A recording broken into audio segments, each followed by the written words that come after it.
शहीद अरशद शरीफ की वालदा का इंतकाल के बाद उनकी तदफीन हो गई है और बहुत बड़ी तादाद में लोग वहाँ पे गए। लोग ताज़ियत कर रहे हैं, लोग दुआ कर रहे हैं उनके लिए। और पाकिस्तान भर में लोगों को बड़ी तकलीफ़ है कि एक माँ अपने बेटे के लिए इंसाफ मांगती मांगती इस दुनिया से चली गई। ये कोई पहला वाक़या नहीं है, पाकिस्तान में बहुत नाइंसाफ़ियाँ हुई हैं। बहुत सारी माँओं की आंखें अपनी दहलीज पर लगी हैं जिनके बच्चे जबरी तौर पर गुमशुदा किए गए हैं। बहुत सारों की लाशें मिली, बहुत सारों की लाशें भी नहीं मिली।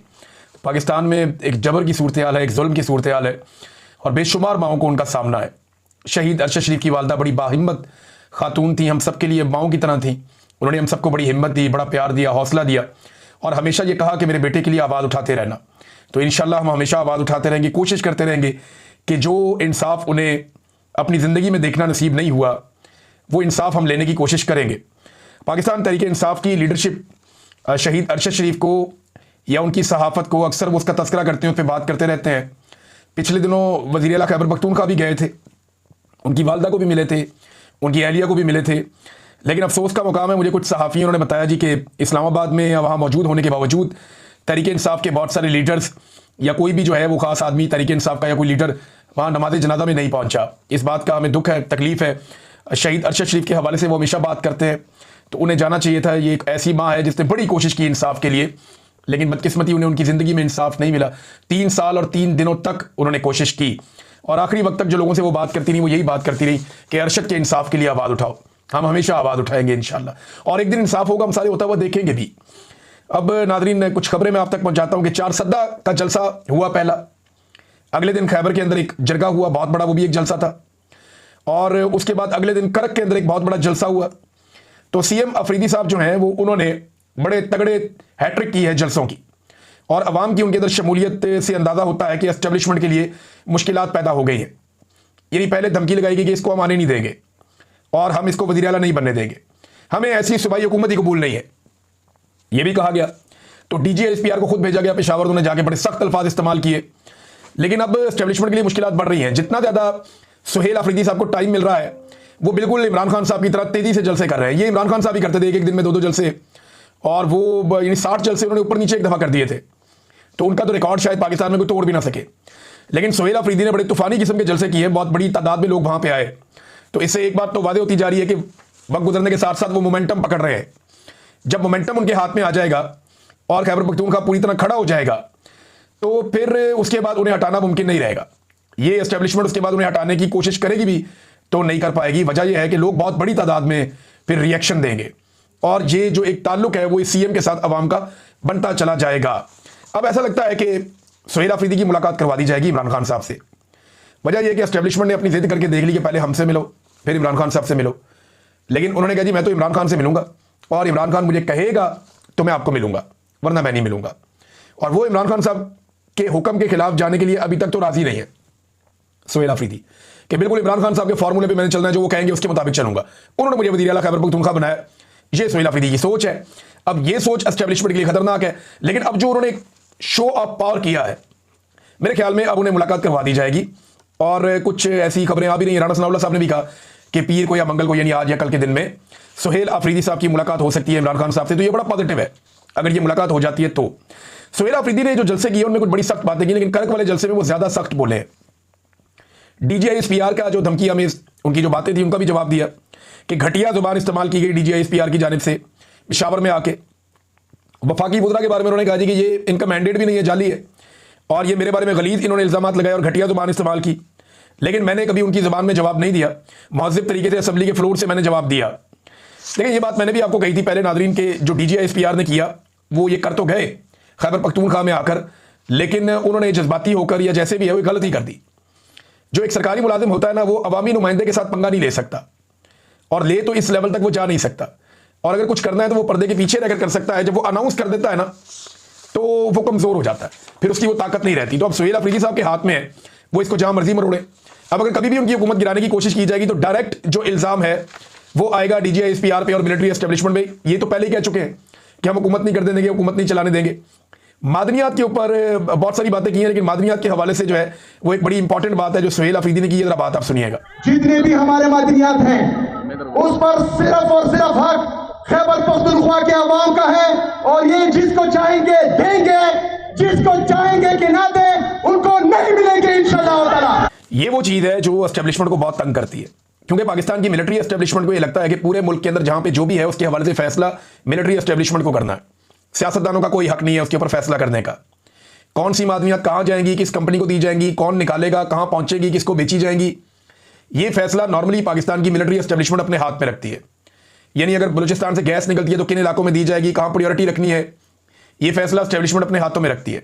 DGISPR की बात आपको याद होगी, उन्होंने जहेज वाली बात की थी इन कुदरती वसाइल को लेकर कि जहेज में तो नहीं लाए, ये तो कौम के है।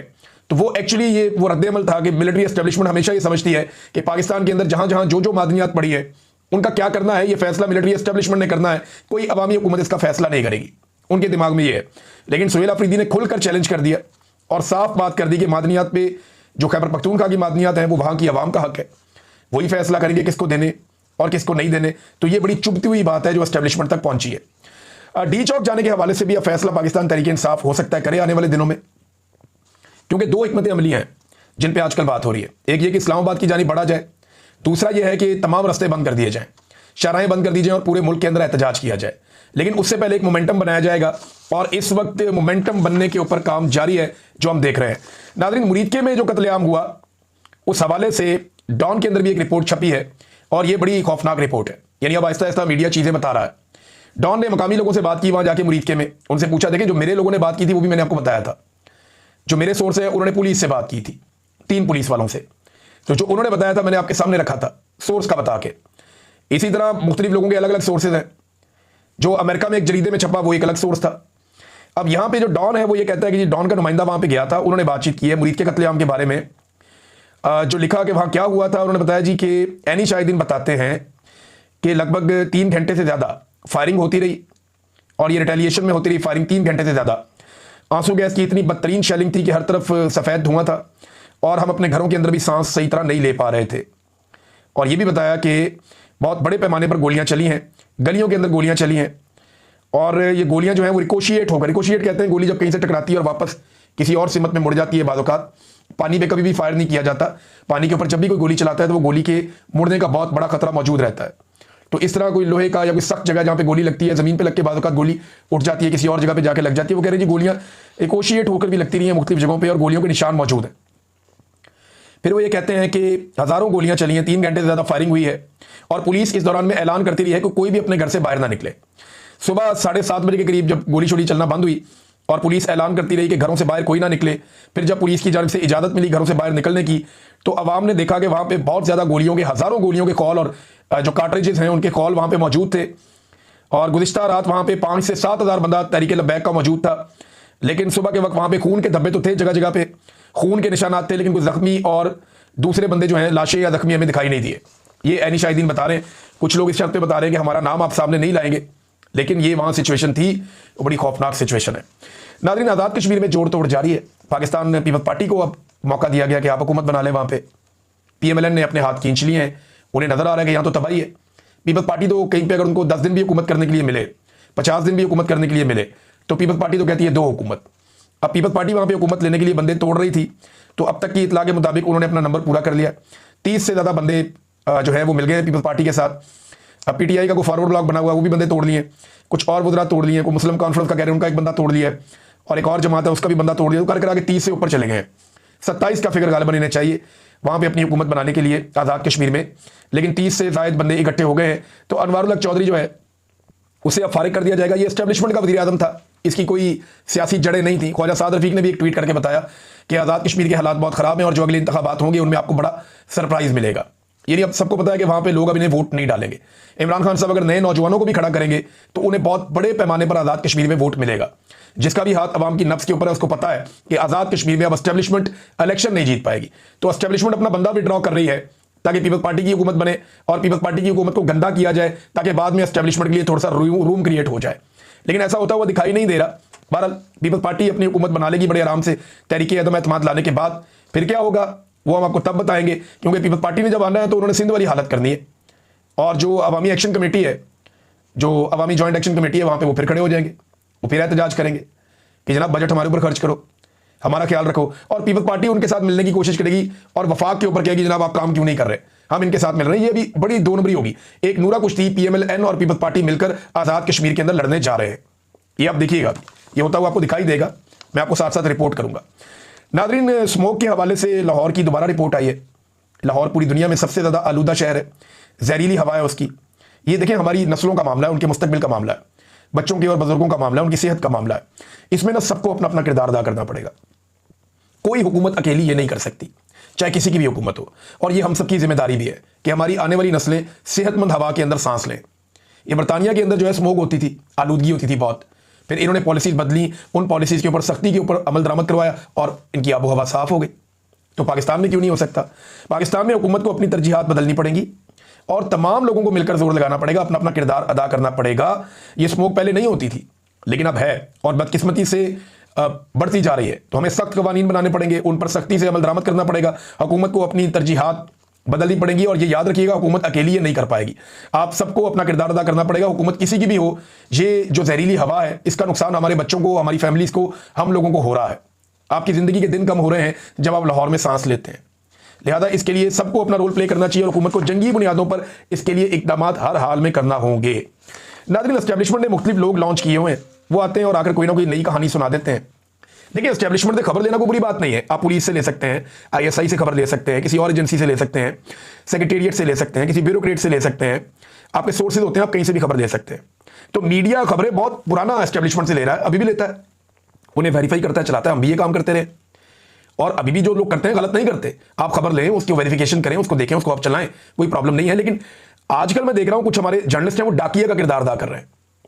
यानी वो धमकी लगा देते हैं एस्टेब्लिशमेंट के बिहाफ के ऊपर।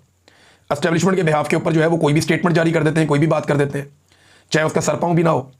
तो ये जो डाकिया का किरदार अदा कर रहे हैं, ऐसे बहुत सारे कैरेक्टर। अभी एक और कैरेक्टर है, उन्होंने ये फरमाया कि जो बयान आया वो बयान आप ये देख लें कि एस्टेब्लिशमेंट की ये पुख्ता सोच है कि फौज की ना आज की क़यादत ना आने वाली क़यादत कोई भी इमरान खान पर एतबार नहीं करेगा।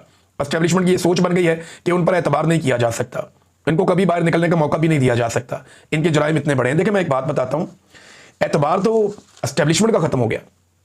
ये होते कौन है एतबार करने वाले या ना करने वाले? इनका कोई ताल्लुक ही नहीं है। ना इनके वोटों से हुकूमत बनती है, ना इनके वोटों से हुकूमत गिर सकती है। थोड़े से वोट हैं, 10-12 बंदे। तो जो मिलिट्री एस्टेब्लिशमेंट है, उसका एतबार हासिल करने से बेहतर है अवाम का एतबार हासिल किया जाए, जिनके वोटों से हुकूमत बनती है या गिरती है। आइन तो यही कहता है। अब ये तो आइन शिकनी है ना, जो पाकिस्तान में की जाती है और बार बार की जाती है। एतबार आज पाकिस्तान किस पर करता है, ये इंपॉर्टेंट है। एस्टेब्लिशमेंट किस पर एतबार करती है, इंपॉर्टेंट नहीं है। पाकिस्तान किस पर एतबार करता है, ये बहुत इंपॉर्टेंट है। क्या आज पाकिस्तान जो मिलिट्री एस्टेब्लिशमेंट के सबसे बड़े इस वक्त ओहदेदार है, फील्ड मार्शल आसिम मुनीर साहब, क्या पाकिस्तान उन पर एतबार करता है, या पाकिस्तान कैदी नंबर 804 जो जेल में बंद है, साबिक वज़ीर आज़म इमरान खान, उन पे एतबार करता है? सादी बात है। ये जो दोस्त ये बात कर रहे हैं, वो अपना ट्विटर अकाउंट पकड़ें और उसके ऊपर एक सर्वे कर लें, उन्हें पता चल जाएगा कि पाकिस्तान किस पे एतबार करता है। एस्टेब्लिशमेंट के एतबार करना या एतमाद करने वाली कहानी पुरानी हो गई। अब तो मेरे ख्याल में एस्टेब्लिशमेंट को मुज़ाकरात करने चाहिए इमरान खान साहब से, और उन्हें यकीन दहानी करवानी चाहिए कि आइंदा वो सियासत में कोई किरदार अदा नहीं करेंगे। अब तो एस्टेब्लिशमेंट ने फैसला करना है कि उन्होंने अपना जो घिनौना किरदार है पाकिस्तान की सियासत के अंदर अपने हलफ की खिलाफ वर्जी करते हुए जो वो करते हैं, वो किरदार कब खत्म करना है। तो अपना वो घिनौना किरदार खत्म करें और पाकिस्तान को चलने दें। और पाकिस्तान की आवाम को इस वक्त जो एतबार है वो इमरान खान साहब पे, एस्टेब्लिशमेंट पे नहीं है।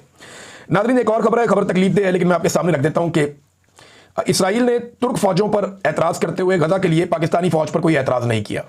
यानी जो तुर्की के फौजी हैं उन्हें इसराइल कबूल नहीं कर रहा गजा में, लेकिन पाकिस्तानी फौजियों को इसराइल गजा में कबूल कर रहा है, यानी उनके ऊपर कोई एतराज़ नहीं है। ये वाईनेट एक इसराइली जरीदा है, वहाँ पर भी छपी है, और इसमें यह बताया गया है कि गजा के लिए तजवीज़ की गई बैनुल-अक़वामी इस्तेहकाम फोर्स में इंडोनेशिया, पाकिस्तान और अज़रबैजान के फौजी दस्ते भी शामिल होंगे, और मिस्र जो है वो इसको लीड करेगा इन दस्तों को। और इंडोनेशिया पहले ही जो है वो इस मामले में काफ़ी आगे निकल चुका है। इंडोनेशिया का जो सरबराह मुमलिकत है वो किस तरीके से डोनाल्ड ट्रंप से बातचीत कर रहा था कि मैं आपके बच्चों से मिलना चाहता हूँ, और वो बहुत मुश्किल में बेचारा अपने मुल्क में, वो भी आपने देखा। डोनाल्ड ट्रंप मलेशिया गए, वहाँ पे बहुत बड़ी तादाद में लोग निकल आए, डोनाल्ड ट्रंप के खिलाफ उन्होंने एहतजाज किया। ये भी नई चीज़ हम होती हुई देख रहे हैं। तो ट्रंप साहब के लिए मुश्किलात पड़ रही हैं। बहरहाल पाकिस्तान के ऊपर एतबार किया है, यानी उनके खिलाफ कोई बात नहीं की इसराइल ने, और पाकिस्तानी फौजी जो है वो गजा में जाने वाली अमन फोर्स का हिस्सा होंगे, इसके ऊपर किसी किस्म का एतराज़ नहीं आया। जबकि एतराज़ आया है तुर्क फौजियों के ऊपर, और ये खबरें लगातार छप रही हैं कि इसमें जो ये फोर्स जाएगी ये करेगी क्या। अरब मीडिया नेशनल न्यूज़ के मुताबिक मिस्र इस बैनुल-अक़वामी इस्तेहकाम फोर्स की क़यादत करेगा। तुर्की के फौजी दस्तों पे एतराज़ है इसराइल को, और अमेरिका की रजामंदी के बाद पाकिस्तान का नाम जो है वो शामिल किया गया है। और ये फोर्स वहाँ पे काम क्या करेगी वो ये है जी, इसराइली मीडिया के मुताबिक इस फोर्स का बुनियादी काम गजा में दाखिली सलामती और पुलिसिंग को बरकरार रखना, नीज़ इसराइल की सरहदी सलामती में मदद फराहम करना और असलहे की स्मगलिंग को रोकना होगा। यानी वहाँ असले की स्मगलिंग नहीं होनी चाहिए और इसराइल की जो सरहदी सलामती है उसका तहफ़्फ़ुज़ भी अब इन मुसलमान फौजों की जिम्मेदारी होगी, ये इसराइली मीडिया लिख रहा है। वैसे भी अगर आप देखें कि इस वक्त इसराइल और पाकिस्तान में काफ़ी कुर्बत और एतमाद पैदा हुआ है। इसराइली अखबार पाकिस्तानी हुक्मरानों खासतौर पर फील्ड मार्शल आसिम मुनीर साहब की तारीफें कर रहे हैं, जबकि पाकिस्तानी टीवी चैनल पहली मरतबा इसराइली पार्लियामेंट की बराह रास्त कार्रवाई जो है वो दिखा रहे हैं, नेतन्याहू को बराह रास्त दिखा रहे हैं। और पॉलिसी में तब्दीली का अंदाजा आप इस बात से भी लगा सकते हैं कि पाकिस्तानी हुकूमत और रियासती इदारों ने इसराइल के खिलाफ एहतजाज करने वालों के साथ कैसा बर्ताव किया। तो काफ़ी बदली हुई पॉलिसी है पाकिस्तान की भी और इसराइल की भी, और काफ़ी कुर्बत हम देख रहे हैं कि वो पैदा हो रही है और इसमें एक एतमाद पैदा हुआ इसराइल और पाकिस्तान के बीच में जो बढ़ता चला जा रहा है। और वो तुर्की वो एतमाद नहीं हासिल कर सका इसराइल का जो पाकिस्तान ने हासिल किया है, क्योंकि तुर्की की फौज को मना किया इसराइल ने और पाकिस्तानी फौज को मना नहीं किया।